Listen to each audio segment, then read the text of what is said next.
abra sua Bíblia em Gênesis, hoje capítulos 46 e 47. Na verdade, entra 45, 46, 47. Na verdade, é quase que uma revisão, uma recapitulação. Nós estamos quase terminando as exposições em Gênesis. Na próxima semana nós temos a última e a gente fecha esse ciclo aí do De Volta ao Gênesis. Quanto Deus tem nos abençoado, não é?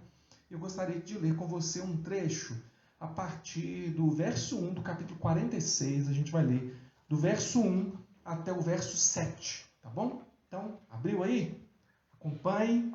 Vamos cultuar, né? Vamos cultuar, conserta o corpo aí, tá bom? Não deita não, né? Senta, participa, mantenha sua mente ativa, não sai para resolver alguma coisa na casa e pense como se você estivesse no templo, não é mesmo? Se você estivesse lá no templo, você não ia sair para olhar alguma coisa na cozinha, não é? Você ia manter a sua atenção. Pensa que nós estamos cultuando ao Senhor, nós estamos na presença dele, não vamos fazer uma coisa dessa, não é?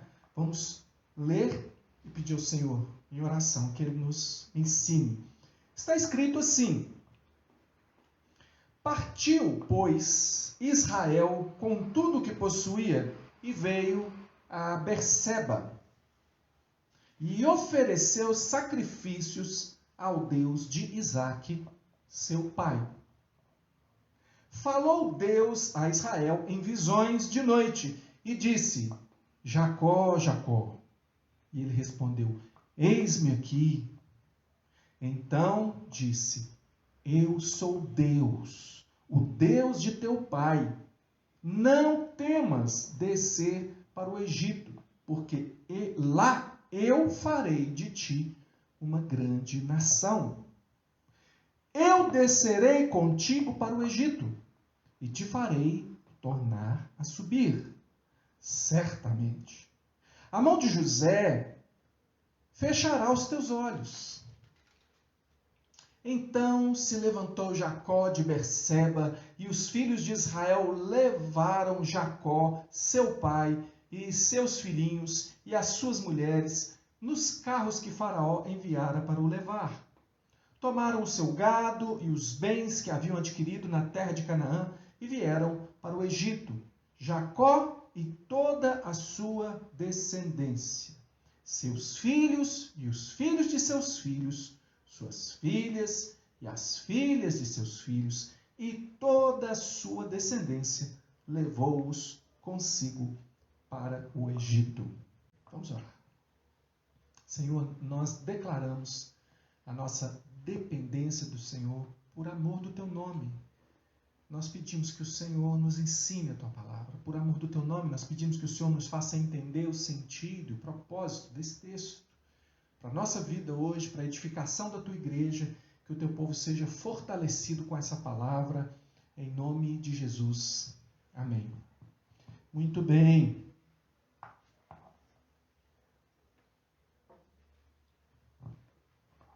Você já passou por uma situação em que a decisão, o caminho a seguir parecia óbvio, é isso que eu tenho que fazer? Mas depois você acabou descobrindo que não era isso que devia ter acontecido, você não devia ter feito assim.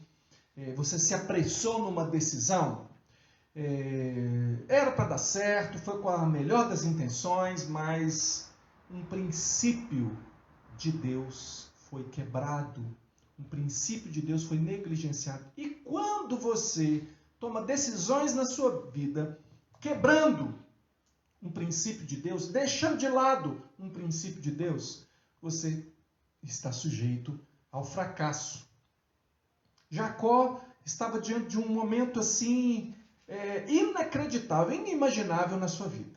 Jacó, a gente tem acompanhado aqui a história dessa família, a família de Abraão, e Jacó, há 22 anos atrás, recebeu a notícia de que o seu filho José tinha sido estraçalhado por um animal, e nem acharam o corpo, e ele ficou mal, péssimo, se sentiu destruído por aquela notícia. E 22 anos depois, então, né, dessa notícia, chegam os filhos dele, vindo do Egito, naquele tempo de fome que estava acontecendo, que eles tinham que buscar comida no Egito, chegam eles e dizem: pai, José, teu filho, está vivo. Não apenas isso, ele é governador do Egito. Não apenas isso, ele mandou buscar o Senhor e toda a nossa família, para que a gente vá para o Egito e lá nós sejamos sustentados por ele. O que você faria diante de uma notícia dessa? Quando Jacó recebe essa notícia, a Bíblia diz que o coração dele quase parou. A Bíblia fala que o coração de Jacó como que parou de palpitar. Está no capítulo 45. Ele ficou sem acreditar. Era bom demais para ser verdade. E ainda, quando ele viu assim, os carros que chegaram mesmo, tudo foi aí, assim, aos poucos, que ele conseguiu acreditar no que estava acontecendo. E agora ele tinha a possibilidade, o convite de José para ir ao Egito e lá ser sustentado por José.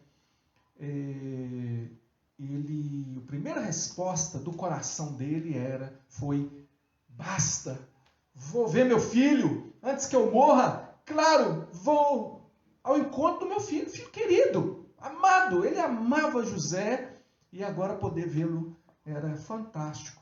Só que, na verdade, Jacó ele tinha passado já por um processo longo na sua vida. Jacó não era mais aquele homem que há tantos anos atrás, agora ele tinha 130 anos.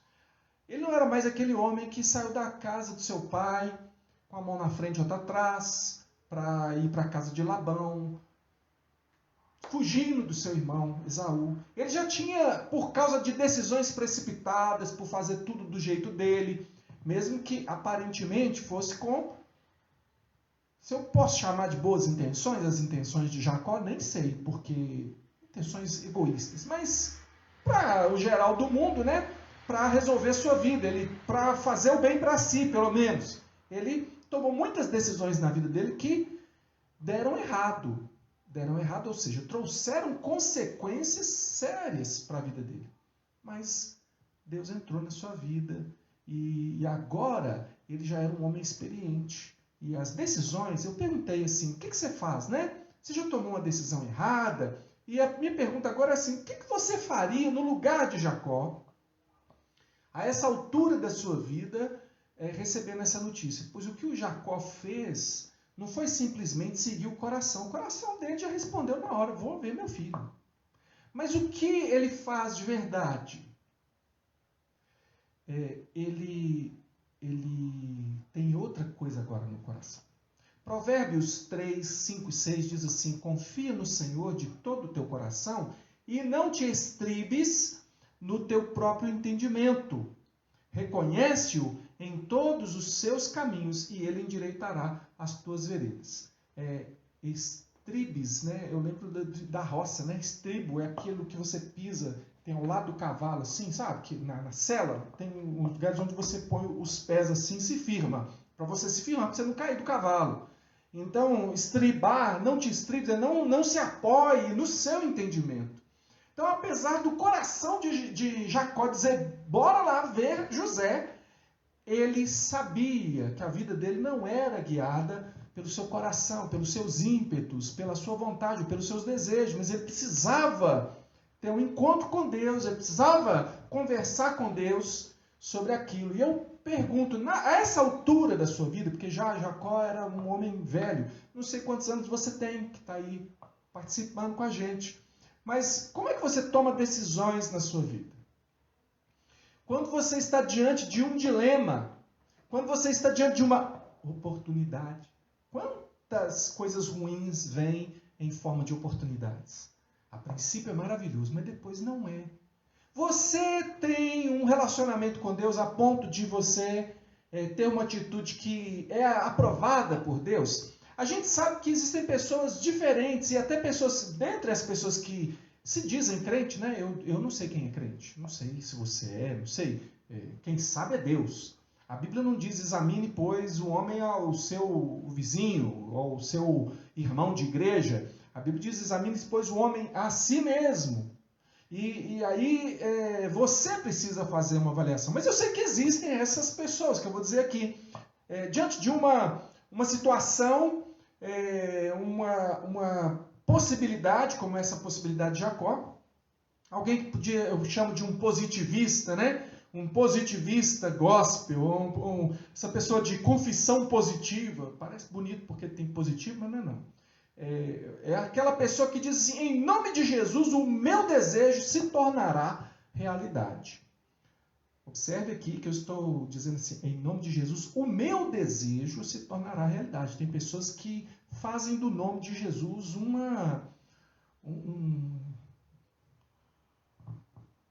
o que não é, né? O que não é para ser. Fazem do nome de Jesus um instrumento, como se ele pudesse usar o nome de Jesus a seu favor, como se ele tivesse um abracadabra, ele tivesse uma coisa assim para usar. O nome de Jesus a gente tem que ter cuidado para não usar o nome do Senhor em vão. Nós sabemos, a palavra de Deus diz, agrada-te do Senhor e ele satisfará os desejos do teu coração.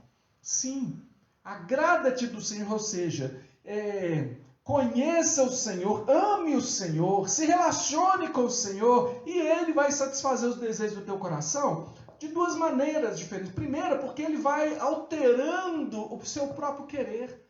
Como um crente, você vai aprendendo como é abençoada a vontade de Deus na sua vida. E você começa a ver que não é só pedir a Deus, Senhor, me dá aquele emprego, me dá aquele carro, me dá aquela casa, me dá isso, me dá aquilo. Mas, Senhor, eu quero viver onde o Senhor quer. O que o Senhor quer? Não é o meu desejo mais. Então tem esse aspecto que ele cumpre o desejo do seu coração, um coração já ajustado à vontade de Deus. E tem uma outra questão, que é ele satisfazer os desejos do seu coração como as outras coisas. A Bíblia diz, buscar em primeiro lugar o reino de Deus e a sua justiça. Reino tem um rei, ou seja, a vontade de Deus. Buscar em primeiro lugar o reino de Deus, a vontade de Deus, a sua justiça e as outras coisas serão acrescentadas. Deus tem realmente bênçãos para você. Mas o positivista gospel, ele não quer saber disso. É como se fizesse uma mandinga gospel. Ele vai lá e, pá, em nome de Jesus, o meu desejo. Cuidado, nem sempre o seu desejo é bênção para a sua vida. Deus chegou para Caim e disse para ele, cuidado com o seu desejo. O que você deseja vai ser a sua ruína. Você tem que controlar o seu desejo e não ceder o seu desejo. Muito bem, tem esse positivista aí. Mas tem o pessimista, que é o outro lado, o outro extremo, também errado. O pessimista nunca diz que ele é pessimista. Nunca você vai encontrar uma pessoa que vai dizer assim, eu sou pessimista. Não, o pessimista ele diz o quê? Eu sou realista. Não, ele não é realista. Ele é racionalista. Ele só age na vida dele conforme os olhos dele veem. E ele calcula, porque ele não leva, de fato, Deus em consideração. O pessimista, o racionalista, não coloca Deus na equação da vida. Ele vê um Deus mais distante. Ele diz, Deus não vai me abençoar porque ele tem mais o que fazer. Porque Deus não está assim à minha disposição, porque Deus não olha para mim. Ele vê um Deus, ele percebe um Deus muito à distância, não o Deus que é a palavra de Deus, que é a palavra do Senhor, a Bíblia nos revela.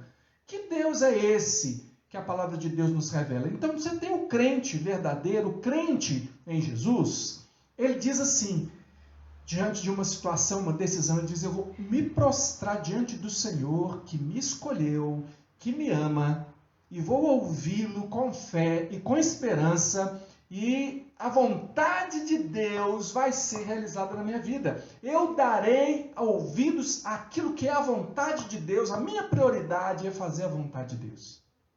Você já ouviu alguém falar isso? O meu desejo, a minha vontade é satisfazer a vontade do meu Pai que está no céu. Já ouviu alguém? Claro, Jesus. Com quem nós nos parecemos? A gente se chama de quê? Cristãos. Somos imitadores de Cristo. Então, o cristão, aquele que foi transformado por Deus, aquele que é crente, ele ama a vontade de Deus. É assim que Jacó procede agora. É por isso que ele diz, antes de tudo, vamos a Berseba. Por que vamos a Berseba? O que remete essa palavra Berseba? De tudo que a gente já viu, do que você já leu em Gênesis. Vou só lembrar algumas coisas que Berseba evoca assim para a gente, né? No pensamento. Berseba é onde Deus ouviu a voz do menino, do Isaac. Isaac não, do Ismael. Ismael estava ele e sua mãe no deserto. Capítulo 21, no verso 17, Deus se apresenta ali e diz assim: não temas, porque Deus ouviu a voz do menino. Ali a gente tem esse encontro maravilhoso com Deus que ouve, com Deus que percebe, com Deus que vê a necessidade. E como a gente cantou tantas vezes aqui nas nossas canções aqui sobre aliança, um Deus que cumpre suas palavras. E ele tinha dito que ia abençoar aquele menino, mesmo que ele não era o filho da promessa, o Ismael. Mas Deus o abençoou, e ali a gente vê no deserto de Berseba Deus se manifestar. Berseba é onde Abimeleque, que era rei dos filisteus, naquela época Abraão morava na terra dos filisteus, era Canaã, né? Ele ainda não era posse de Abraão, mas ele peregrinava ali. Mas é ali em Berseba que Abimeleque vê Abraão e reconhece Deus na vida de Abraão, e vai, ele, o comandante do seu exército, ele chega para Abraão e diz: Abraão, nós vimos que Deus é com você, nós queremos ser seus amigos, nós queremos fazer uma aliança com você, nós não queremos inimizade com você. Por quê? Porque Deus está com você, porque Deus se manifesta na sua vida. E é naquele lugar que Abraão invoca o nome do Deus eterno, invoca o nome do Senhor Deus eterno. Veja o que Abraão já conhece da pessoa do Deus que se revelou para ele. Diz: vai, sai da tua terra, da tua parentela, vai para onde eu te mostrarei.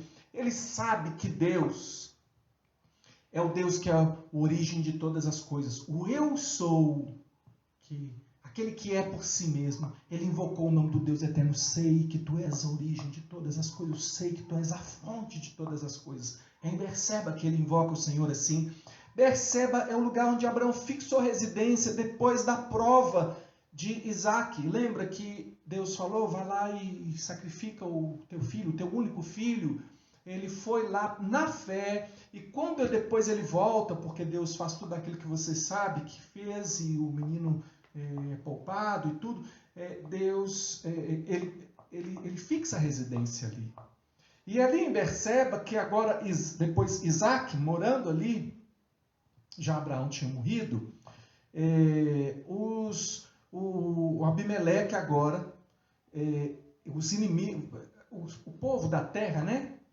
Não tinha a mesma relação que com Abraão, não. Eles veem Isaac de outra forma e eles perseguem Isaac, de modo que toda vez que Isaac abre um poço, encontra água, eles vêm e tomam o poço, falam que nada, esse poço é nosso, a terra é nossa. Isaac é muito afligido na terra, mas é ali em Berseba que de novo Abimeleque vem e diz: olha, eu sei que Deus é com você, eu vi Deus na sua vida, Deus está com você, eu quero fazer aliança com você. E ele diz assim: mas vocês não estão me perseguindo? Vocês me odeiam, vocês estão contra mim aí na terra, tomaram os poços que a gente abriu.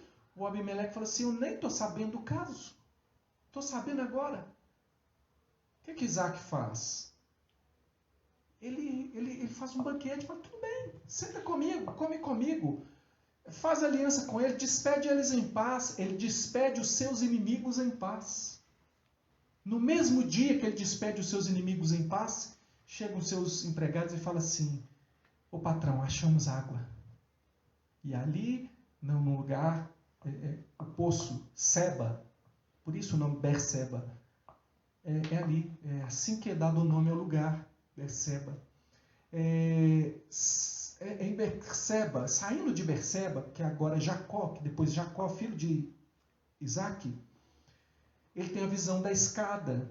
Ele sai de Berseba e no caminho ele tem a visão daquela escada, onde os anjos subiam e desciam, e aquela escada prefigurava o próprio Jesus Cristo, que depois vai dizer lá, né? Vocês vão ver os anjos subindo e descendo sobre o Filho do Homem. Sabe? Berseba, então, acima de tudo, não é um lugar. Peraí, ele está falando do lugar, Berseba? Não quero dar a você a ideia de um lugar sagrado, um lugar... Berseba, ele marca a experiência daquela família com Deus. A experiência, o relacionamento daquela família de Abraão com Deus. Quanta coisa então acontece ali, não é? E aquela realidade da manifestação de Deus naquela família. É por isso que Jacó diz, na hora de tomar uma decisão: você devia fazer isso. eu devia sempre fazer isso. Na hora de tomar uma decisão, mesmo que o coração está arrebentando de vontade de fazer, é isso, a oportunidade está aí, é isso que nós devemos fazer. O que ele faz? Vamos a Berseba.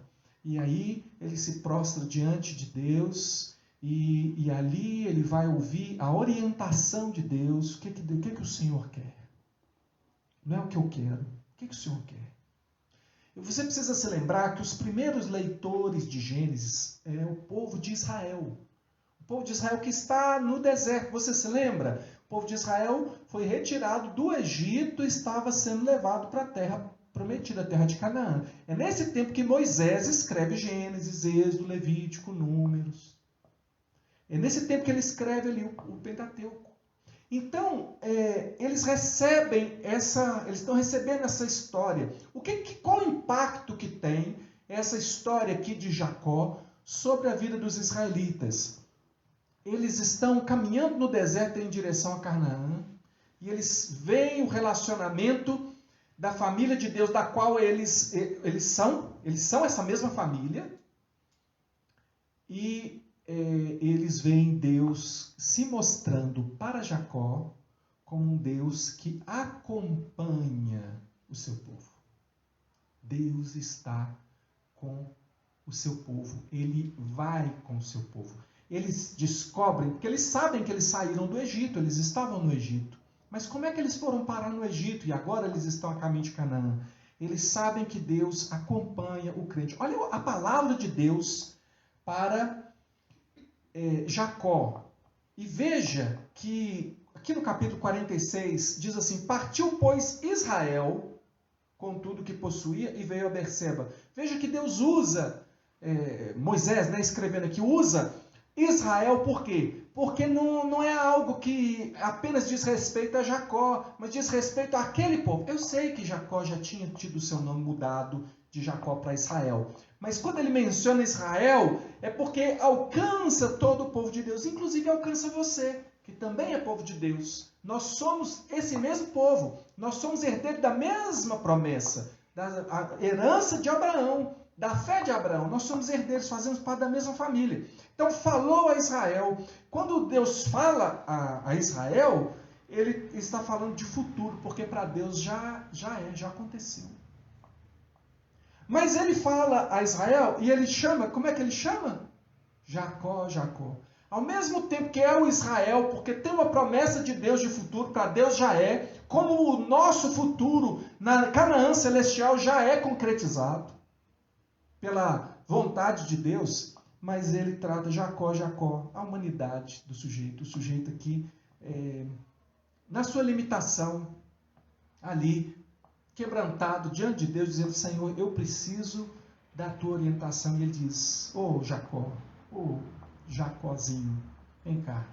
Eu sou Deus, o Deus de teu pai. Olha a garantia. Ele está dizendo assim: deixa eu te falar, quem está falando com você é aquele que é o Deus de teu pai. Eu sou a garantia. Aquilo que eu vou dizer agora para você, você pode confiar. Por quê? Porque eu sou Deus e estou falando com você. Ele diz: não tenha medo, porque eu farei de ti uma grande nação. Descerei com você ao Egito. Farei você retornar para a terra da promessa. Então, o Egito, você sabe que Egito é uma figura do mundo. A ideia de Egito é a ideia do mundo. Deus tira o seu povo do mundo, ok? Deus tirou o povo de Israel do Egito. Deus nos tira do mundo quando ele converte o nosso coração. E ele está dizendo: mas meu filho, você pode ir ao mundo? Você pode ir lá no Egito? Eu vou ser com você no meio daquele povo. Mesmo que lá seja uma nação que não é o povo que eu chamei, mas é lá no meio de tudo aquilo que eu vou ser com vocês. Você pode ir tranquilo. É lá no meio daquela nação do Egito que eu farei de vocês uma grande nação. E olha, José, o teu filho, vai fechar os teus olhos. Ou seja, quando você morrer, José vai fechar os seus olhos. Ou seja, eu ainda tenho alegria para o seu coração, na sua vida. Ele parte dali com 130 anos, ele vai morrer depois com 147 anos, vai viver 17 anos com seu filho. no Egito. Então, Deus faz promessas maravilhosas. Jacó se encheu de fé mediante aquela palavra do Senhor e foi com tudo. Se você pega lá do verso 8 até o verso 27 do capítulo 46, está lá a genealogia, todo mundo ali, toda a família, todo mundo desce para o Egito mediante a palavra do Senhor. Veja que não foi porque José, que era governador do Egito, prometeu alguma coisa. Porque o crente não se baseia na força do homem. Nós não nos baseamos nas promessas humanas, nas possibilidades humanas, nem para bem nem para mal, nem quando as situações são promissoras, nem quando as situações são adversas. Nós procuramos saber qual é a vontade de Deus e assim nós vamos. O que é propósito de Deus na sua vida, você pode ir com fé, caminhando com vontade, pode ir com tudo, porque o propósito de Deus vai ser estabelecido na sua vida.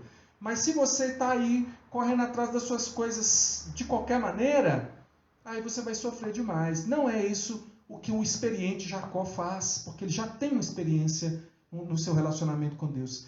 Eu pergunto para você, você está cheio de fé mediante a palavra de Deus, a palavra de Deus que você conhece, você crê nessa palavra? Se você crê, essa mensagem é para você. E aí, assim, em clima assim, de uma revisão do que a gente viu, que o livro de Gênesis está dividido em duas partes principais, né? Até o capítulo 11, que é a criação do mundo, as primeiras histórias ali, e depois, do capítulo 12 em diante, é a história da família de Abraão. E eu quero mostrar para você aqui características que foram forjadas por Deus nos seus escolhidos, ou seja, nessa família. Por que eu falo forjado? Forjado é quando, por exemplo, você vai fazer um instrumento de metal, uma faca, uma chave de fenda, um objeto, uma ferramenta. Você precisa forjar, ou seja, você tem que pegar aquele minério ali de ferro e tem que levar ele no fogo. E ele tem que ser derretido. E depois que ele é formado, ele já é uma chapa de metal, você tem que cortar, você tem que bater, você tem que esquentar, sabe? É no meio de muita adversidade pela qual passa essa família, é no meio de uma confrontação, porque Deus confronta os seus pecados, no meio de consequências de erros deles, mas de uma graça de Deus se manifestando sempre na sua vida, né? Porque também na hora que você está forjando ali, tem hora que você esquenta, tem hora que você joga água, tem hora que você traz e vai temperando aquele instrumento para ele ficar cortante, para ele ficar bom. Eu vou mostrar para vocês características forjadas por Deus nos seus escolhidos, para que você tenha esperança do que Deus pode e quer fazer na sua própria vida, uma vez que você também é da família de Deus. Se você olha para essa história, você vê aqui bondade. Olha, José, por exemplo, ele se vê a essa altura da vida como alvo da graça de Deus e não do infortúnio de Deus. Vocês que acompanharam as últimas pregações sabem que José passou por coisas terríveis. Vendido pelos irmãos, foi escravo por muito tempo no Egito, sofreu de várias formas, mas Deus o curou, inclusive curou as suas próprias emoções, seu coração foi curado por Deus. E ele é alguém que na sua transformação, nesse amadurecimento que ele teve, perseverando fiel diante de Deus, sofrendo coisas tremendas, ele é alguém que é capaz de retribuir com bem o mal que ele sofre. Olha o que ele faz. No capítulo 45, a gente vê ele presenteando os seus irmãos, por exemplo. Quando ele envia os irmãos para trazer o pai, ele dá de presente para os seus irmãos vestes festivais, que era roupa chique, roupa bacana. Ele dá a cada um dos seus irmãos um traje bonito, um traje honroso. Lembra que ele que os seus irmãos, quando ele tinha uma roupa bonita que o pai tinha dado, eles arrancaram aquela roupa do menino, jogaram ele na cova, venderam ele. Então ele recebeu todo aquele mal dos irmãos. E agora, ele, pela graça de Deus, sabendo que Deus o tinha enviado na frente dos irmãos, ele não via que tudo aquilo tinha acontecido por infortúnio, por coisas do destino. Crente não tem destino, irmão. Crente tem Deus. Crente vive o propósito de Deus. Não vive a sorte. Crente não tem sorte. Crente tem a ação de Deus na sua vida. Né? Quando a Bíblia fala de sorte, não é no sentido popular aí, de ter sorte ou azar, não. É a direção, o agir de Deus. Então ele sabe disso. E aí você vê a bondade se manifestando na vida dele. Não era para nascer esse tipo de coisa da vida de José. José, no normal, se ele tivesse feito uma vingança terrível contra os irmãos, ele ia falar, foi pouco e bom, né?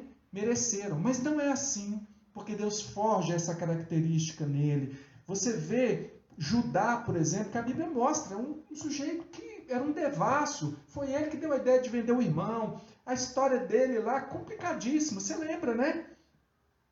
E agora, naquela altura do desfecho aqui da história com José e com Benjamim, quando ele vê que Benjamim vai ficar escravizado lá no Egito, ele implora para ficar no lugar do seu irmão.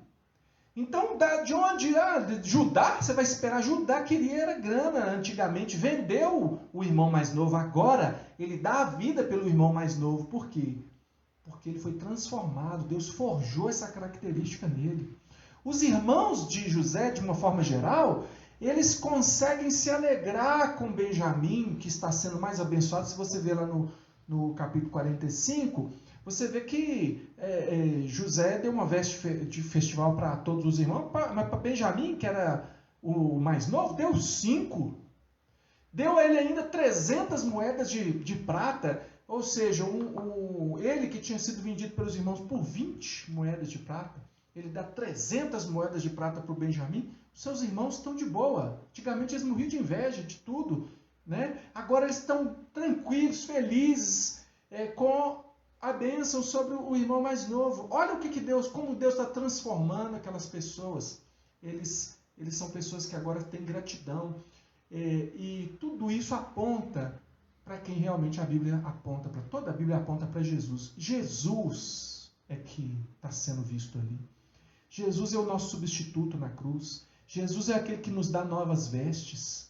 Ele dá novas vestes para aqueles que eram inimigos dele. Nós éramos inimigos de Deus, irmãos. Por nossa causa que Jesus foi à cruz. A gente fala assim, se eu estivesse lá, eu não tinha ajudado a crucificar Jesus. Tinha sim, ele morreu por seus pecados, pelos meus. Os nossos pecados estavam lá. Fôssemos nós, naquele tempo, teríamos feito a mesma coisa. Jesus Cristo não morreu porque tinha mais gente má naquele tempo, não. Então, veja, Jesus é o nosso substituto, ele nos dá novas vestes de justiça. Ele se alegra com a nossa vitória, ainda que a nossa vitória tenha custado tanto sofrimento para ele. Então, bondade é uma marca de Cristo na vida de um eleito, irmão. Bondade é uma marca de Deus na sua vida. Você é uma pessoa que bondade marca a sua vida. Você é uma pessoa que manifesta isso. Lembra que eu estou falando aqui. São características forjadas na vida deles. Não eram características naturais. Se não é essa sua característica natural, preste atenção até o final da mensagem, porque você vai ver o que Deus tem para te falar. Verdade. Jacó, irmão, abandonou a mentira lá atrás. Antigamente, o próprio nome dele é Jacó, enganador. Passou a vida dando pernada nos outros. Só que Deus o transforma de tal maneira, o confronta com o seu pecado, chega a ponto de lutar corporalmente com ele, fala, qual é o seu nome? Aí até que ele diz, eu sou Jacó, eu sou enganador, eu sou essa porcaria. E Deus fala, mas a partir de agora você será Israel, a partir de agora você vai ser outra pessoa. E ele passa por esse processo de transformação de Deus. Então, verdade, Jacó agora era da verdade, não da mentira. Os irmãos que antes eram enrolados toda a vida, agora eles são pessoas que falam a verdade. Com José, quando eles chegam lá no Egito, eles falam a verdade. Nós somos uma família assim, assim, assim. Nós estamos aqui por causa disso e tal. Falam a verdade. Eles falam a verdade com o pai quando voltam. Olha, José está vivo. Eles falam a verdade uns com os outros quando eles estão sob pressão agora. Está vendo? Isso tudo está acontecendo pelo que nós fizemos ao nosso irmão José. Nós vimos a angústia dele e a gente não teve compaixão. Por isso que nós estamos passando. Por isso que nós estamos passando aqui. Então eles falam a verdade uns com os outros, mesmo que a verdade doa. Eles conseguem reconhecer isso. É isso que vai sendo forjado neles, né? José e a sua família todos é uma família da verdade. O povo de Deus é o povo da verdade, irmãos. Não da mentira. Não deixa a mentira na sua vida. O povo de Deus é da verdade. Olha, os egípcios detestavam o criador de gado, de rebanho. Para eles era abominação, era um trem nojento. E José chega para sua família e fala assim: nós vamos à presença de Faraó, eu vou lá e vou dizer que vocês são criadores de gado, criador de rebanho, e depois, quando ele perguntar, vocês confirmam a verdade, porque os egípcios detestam, mas nós vamos falar a verdade. Eles vão lá e falam a verdade, somos gente de gado, mesmo sabendo que podia dar errado, podia dar ruim para eles. Mas o povo de Deus é com a verdade, mesmo se ele puder levar desvantagem, irmão, porque a vantagem é você amar a verdade, porque Jesus é a verdade. Jesus é a verdade. E Jesus é a verdade que liberta. Jesus fala a verdade inconveniente para você. Ele fala quem você é. Ele mostra os seus pecados. Ele é o médico dos médicos. E ele fala quando você tem câncer. Ele fala quando você tem... o que você tem. Ele vai falar para você, porque ele também é o medicamento, ele é a cura, ele é o tratamento. Então Jesus é a verdade, fala a verdade. Ele diz: conhecereis a verdade vos libertará. Ele é a verdade. E a mentira suave, politicamente correta, não é coisa da vida de crente. Então, saiba que não há transformação na vida de quem não é da verdade. Se uma pessoa se diz crente, mas a mentira está escondida na sua vida, você ainda precisa de transformação de Deus. Eu pergunto, verdade é uma marca da sua vida? Porque verdade é uma marca de Cristo na vida de um eleito. É uma marca que Deus forja. Verdade é marca na sua vida? Bênção! Bênção! Bênção é marca. É marca de Deus na vida de um crente. Hebreus capítulo 7, verso 7, fala o seguinte, que é sem sombra de dúvida que o inferior é abençoado pelo superior. Lá em Hebreus, o autor está tratando da questão de Melquisedeque. É até uma história de Gênesis. Quando Abraão voltou da guerra, ele se encontrou com Melquisedeque, que era sacerdote do Deus Altíssimo. E aí, Melquisedeque abençoou Abraão. E o autor de Hebreus faz uma relação entre Melquisedeque e Jesus Cristo, dizendo que Jesus é sacerdote para sempre, segundo a ordem de Melquisedeque. Porque Jesus é sacerdote, mesmo não sendo da tribo de Levi. Então ele está falando de o menor ser abençoado pelo maior. Por que eu estou lembrando isso para você? Falando que bênção, ser um abençoador é marca na vida de um crente, de um eleito. Porque Jacó, se você olhar no capítulo 47, verso 10, está escrito assim: e tendo Jacó abençoado a Faraó, saiu de sua presença.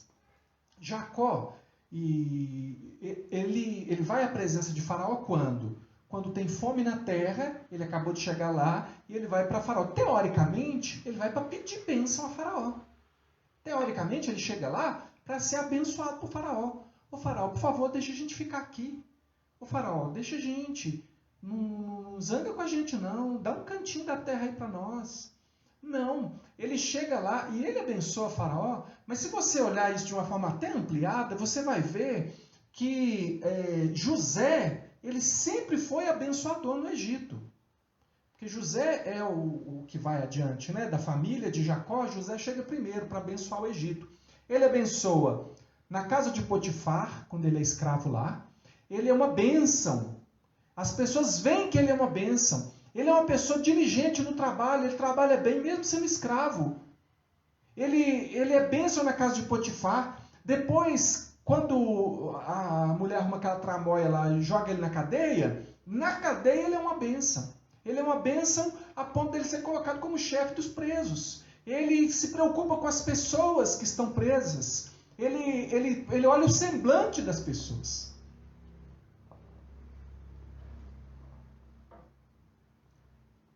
O crente é abençoador onde ele chega. Quando ele vai para o palácio de Faraó, ele vai para lá porque ele é bênção. Ele revela o sonho para Faraó. Faraó reconhece esse moço aí. Quem vai ser melhor que esse moço para governar o Egito, sendo que ele tem essas revelações de Deus?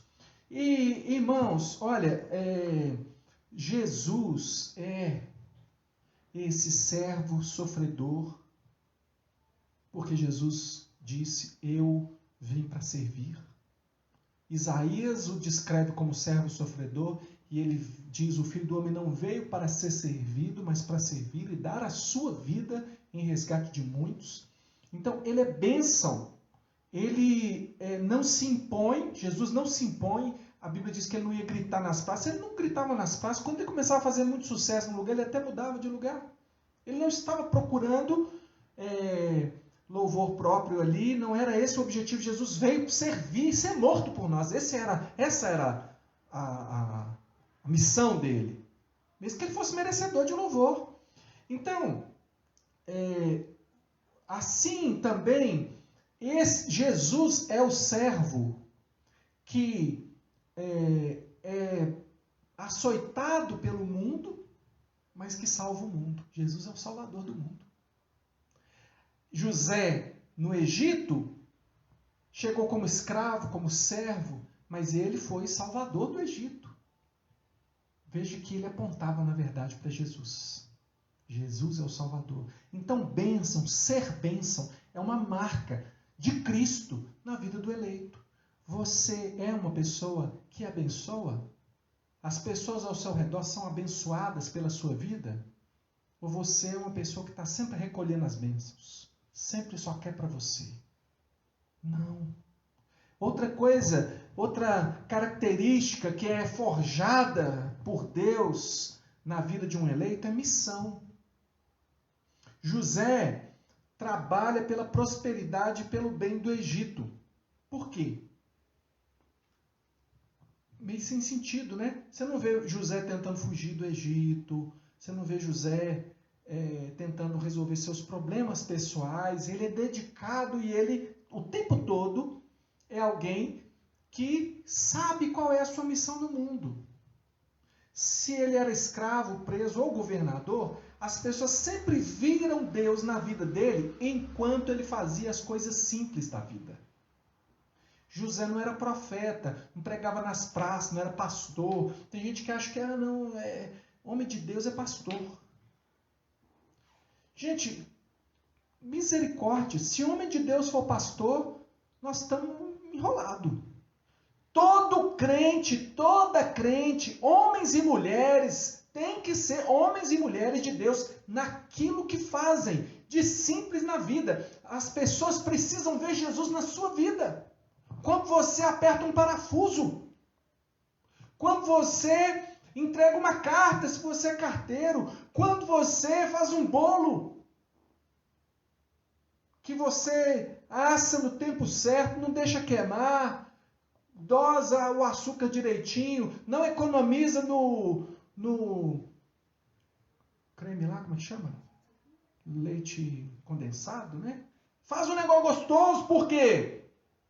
Porque você faz todas as coisas como para o Senhor e não aos homens.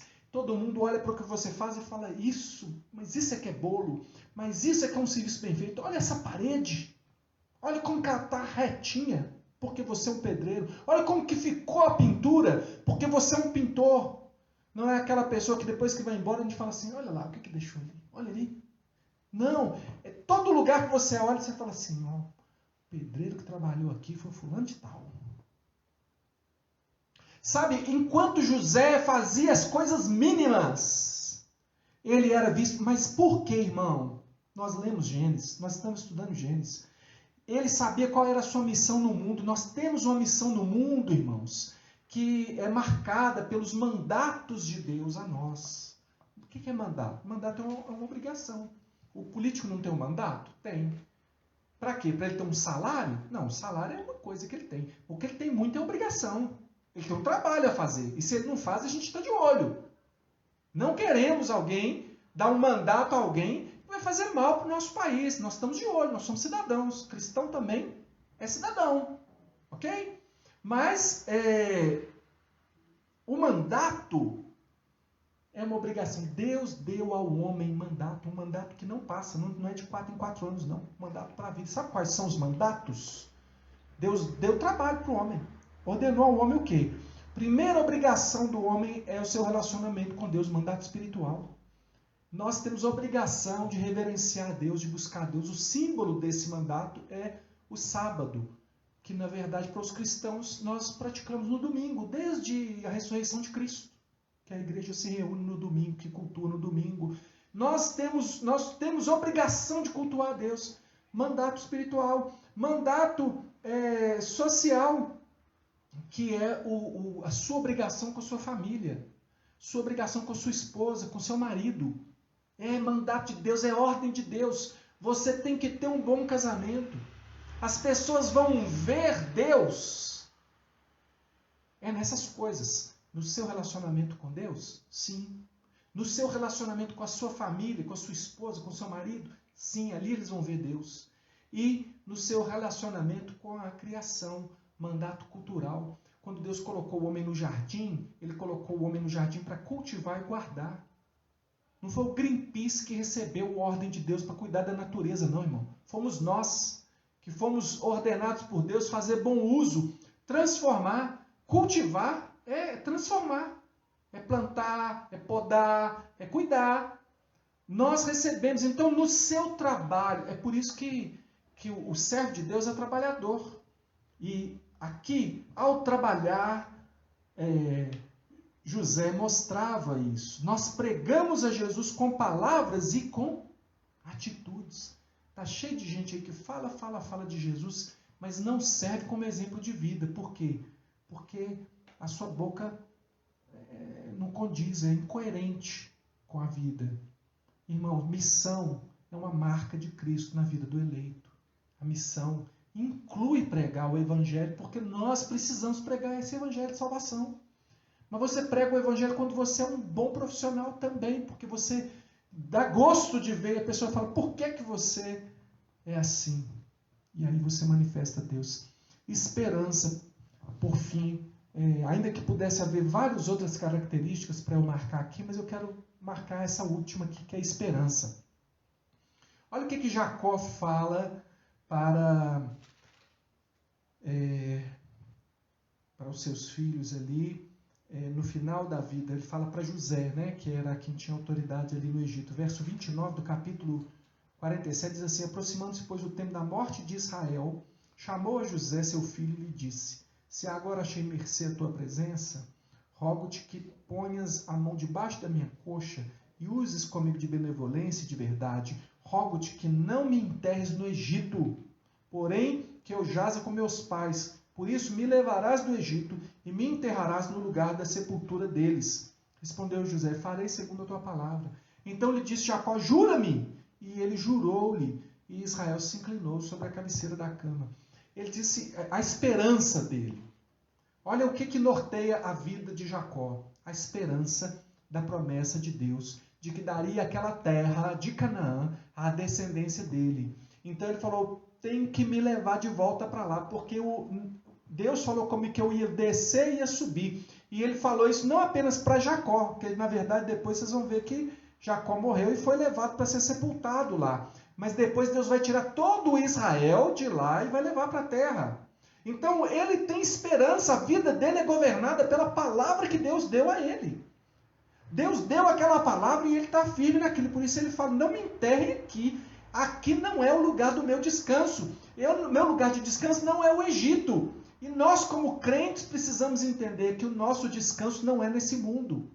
Não existe nenhuma bênção terrena, nada que você receba aqui nessa terra em que você possa dizer: aqui está o meu descanso. Não é num casamento, não é numa casa, não é numa riqueza, não é num nada aqui nessa terra. Nós devemos nos desarraigar dessa terra. Não temos raiz aqui, porque a nossa pátria é celestial. Nada pode agarrar você no Egito. Ele diz: aqui não me enterrem. Meu final de vida não é aqui. A minha esperança está lá. Eu quero descansar na minha esperança, naquilo que eu espero de Deus. Nós também precisamos ser assim, irmãos. Nós temos uma Canaã celestial. Esperança é uma marca de Cristo na vida de um eleito. É uma marca na sua vida.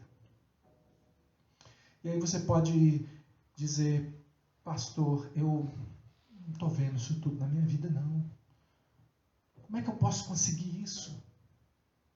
Como é que eu posso conseguir viver uma vida de bondade, de verdade, de bênção, de missão, de esperança? primeiro passo se chama conversão. Porque se você não ama Jesus Cristo, se você não o conhece, se você não entregou sua vida a Jesus, ô irmão, sabe que às vezes aceitar a Jesus tem confundido as pessoas? Porque as pessoas acham que só porque fez uma oração, eu aceito Jesus, ele está salvo. Depois ele volta para viver a mesma vida que vivia antes. Aceitar o senhorio de Jesus começa com uma oração, sim. Essa oração vem do arrependimento que Deus colocou no seu coração. Se você está arrependido do modelo de vida que você tem vivido. E se você crê que Jesus Cristo morreu para perdoar os seus pecados. Então você tem arrependimento e fé. Isso se chama conversão, mudar de direção, apontar para o outro lado. Agora você vai andar para o outro lado, não mais para onde você estava andando. Você tinha caminhos que eram caminhos de morte. Você vê que não dava certo e nunca vai dar certo buscar a sua própria vontade. Você precisa conhecer a vontade de Deus que é boa, perfeita e agradável. E aí você, primeiro passo, uma conversão genuína, é renunciar ao pecado, renunciar à mentira, renunciar a uma vida em que você mesmo é que fica tentando resolver as coisas, se prostrar diante de Deus e dizer, Senhor, a partir de agora, eu quero saber qual é a tua vontade para a minha vida. Primeiro passo é a conversão.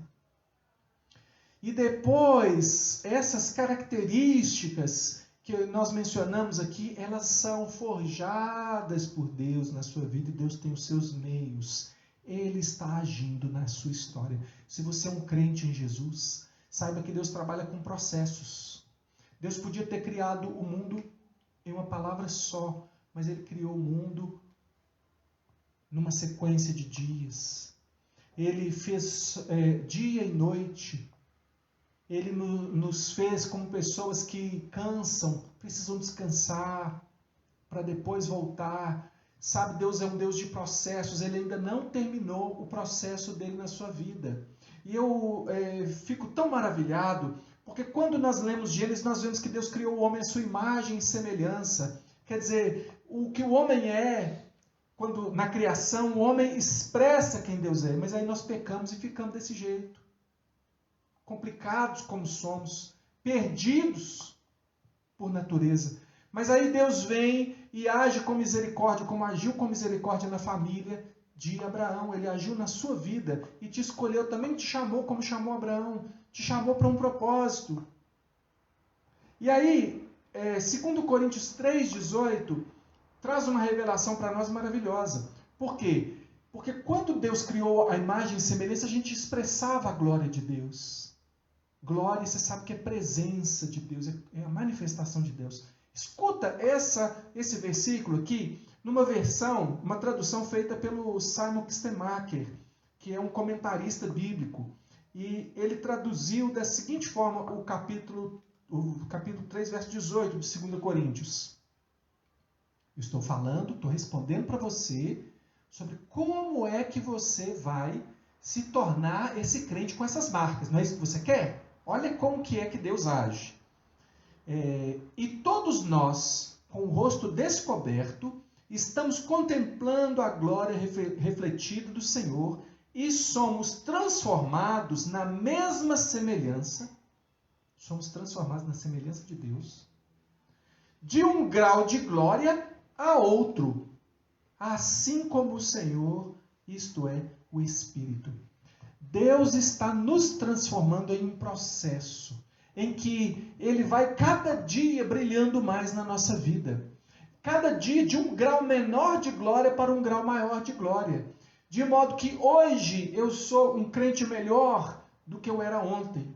E pior do que serei amanhã. Porque o processo da santificação está acontecendo na minha vida. Deus está me lapidando pela palavra, está fazendo isso com você. Essa própria palavra que te confronta agora, ela está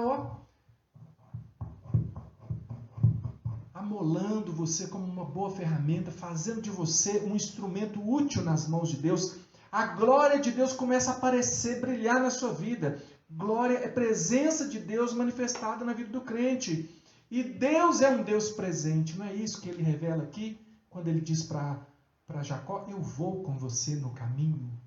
É isso que depois ele vai dizer para o povo de Israel, quando eles saem e vão para a terra de Canaã: eu vou com vocês no caminho. É isso que ele diz para você hoje: eu vou com você. E como é que Deus vem comigo e com você? Muito mais do que foi com Jacó, muito mais do que foi com Israel. Porque ele vem conosco através do Espírito. O final aqui é Espírito com E maiúsculo. O Espírito Santo de Deus, que foi doado a mim e a você, que habita permanentemente o coração do crente. Esse Espírito está trabalhando em você, está agindo em você, como na família de Abraão, que teve aquele processo de transformação. Deus está trabalhando na sua vida, quanto mais depois do Pentecoste. Mas é um processo, irmão, que não é só uma obra de Deus, não. É um processo em que você tem que se envolver. Você tem que lutar pela sua santificação. Você tem que lutar para ser uma pessoa cheia de Deus. Efésios 4,18 diz: enchei-vos do Espírito Santo.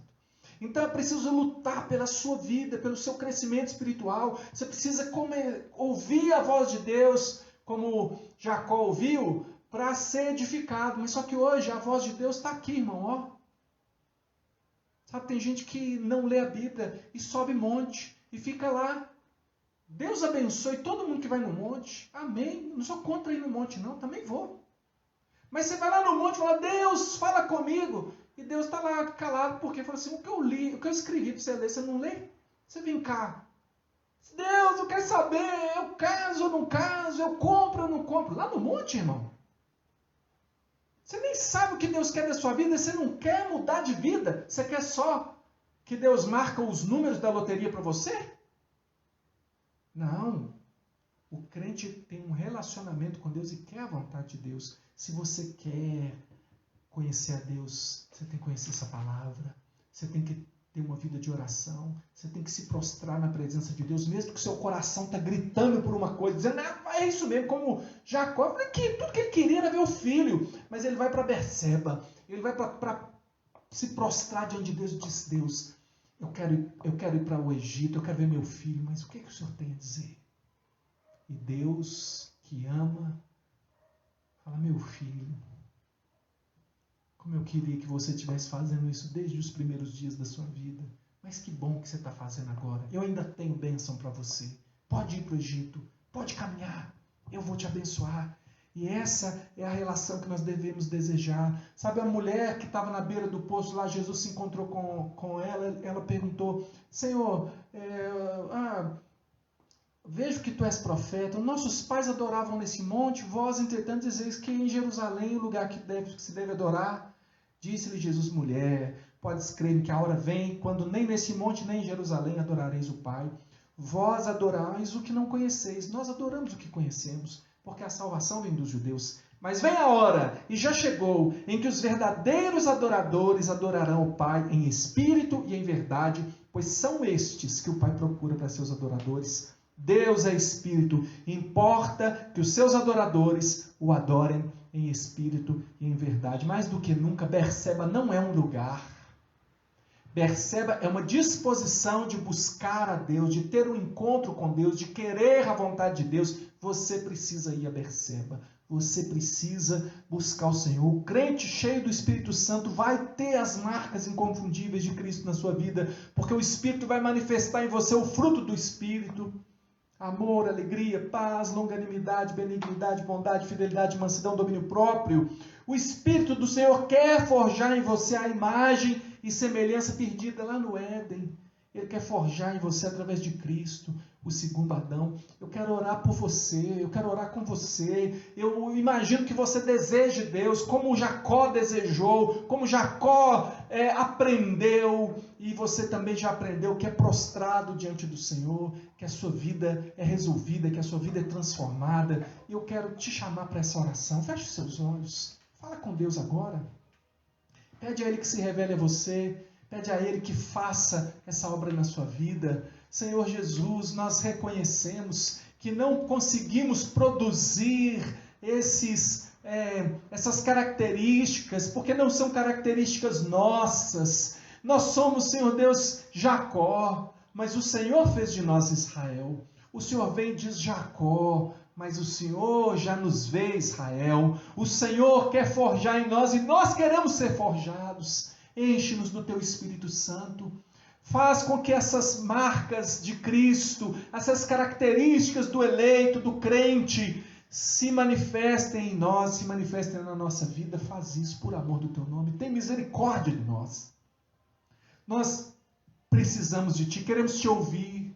Perdoa, Senhor Deus, se queremos, às vezes, apenas a Tua bênção e não queremos o Senhor. Se esse foi o nosso passado, que não seja o nosso futuro. Há pessoas agora, Senhor Deus, que estão se perguntando, será que eu sou crente mesmo? E dizendo, Senhor, se eu não tenho sido crente até hoje, a partir de agora eu quero ser. A partir de agora eu rendo a minha vida a Jesus Cristo. A partir de agora eu declaro que eu sou servo de Cristo. Que o meu coração pode estar arrebentando de vontade de fazer qualquer coisa, mas eu vou fazer o que o Senhor mandar, porque a Tua vontade é boa, o Senhor me ama, o Senhor tem um propósito na minha vida e eu creio no que o Senhor vai fazer. Senhor Deus, nós oramos assim, pedimos a Tua graça sobre o Teu povo, ó Deus, e assim se manifeste o Senhor na nossa vida, que a graça do Senhor Jesus, que o amor de Deus, o nosso Pai, e que a comunhão do Espírito Santo do Senhor seja com todos nós, agora e sempre. Amém. Olha, eu quero falar uma coisa para você, nesses tempos que nós estamos vivendo. Está mais difícil? Talvez você ache, né? Está mais difícil, por quê? Porque, de fato, a organização da igreja, ela ajuda muito, né?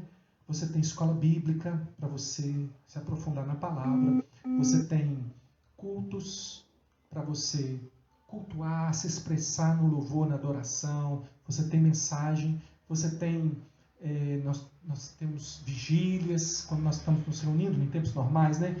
Vigílias de oração, pequenos grupos presenciais, você tem pessoas que discipulam, nós temos várias coisas, o departamento infantil para te ajudar com suas crianças. Agora nós estamos vivendo o que a maior parte dos cristãos no mundo vivem. Mas como assim a maior parte dos cristãos? Porque a maior parte dos cristãos, você sabe que a maior igreja do mundo é na China? A maior igreja em números absolutos, é na China. Na China eles não têm essas coisas. Por que eles não têm? Porque eles vivem debaixo de opressão, de proibições, um sistema de governo que odeia cristãos, que trabalha contra os cristãos. Lá é muito mais difícil ser crente. Você concorda comigo? Lá não tem essas facilidades. Nós precisamos aprender a ser crente, mesmo em tempos difíceis. Você precisa cuidar da sua família. Você precisa ser crente, mesmo se você não tiver um pastor para pregar para você. Porque agora você está tendo através do celular e amanhã pode não ter. Porque os meios de comunicação não estão gostando de crente, não. Eles estão cortando a gente, tirando. O que nós dizemos amanhã, daqui a pouco pode ser dito que eles não concordam com os nossos discursos. E aí tira a gente de Facebook, tira a gente de YouTube, tira a gente de... Isso pode acontecer. Preste atenção. Você precisa ser crente. Nós estamos vivendo dias de exceção. Cristo está voltando. Não sei quando volta. Se volta essa noite, se volta semana que vem, se volta daqui a 100 anos. Mas nós temos que viver como se Cristo fosse voltar a qualquer momento. Você precisa se despertar. Você precisa saber que você é responsável pela sua vida. Você que passa a vida reclamando de igreja, nada está bom para você na igreja? Olha o que está acontecendo com a gente. Eu creio que nós vamos voltar em breve.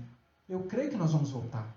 Mas enquanto nós não pudermos voltar, ou se a gente nem vier a voltar, não sei o que vem por aí, você sabe, você já recebeu a palavra, você precisa ser crente, independente do que estiver acontecendo. Seja crente, seja cheio de Deus. No dia que a aflição vier mais forte, você vai precisar estar mais antenado, mais ligado a Cristo. Senão você vai se entregar para os inimigos aí, você vai se entregar ao mundo.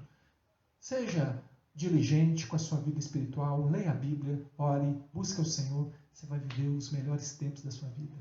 A presença de Deus, tá bom? Em tempos de pandemia, mas o melhor de Deus está disponível hoje para você. Deus te abençoe. Uma semana cheia de Deus.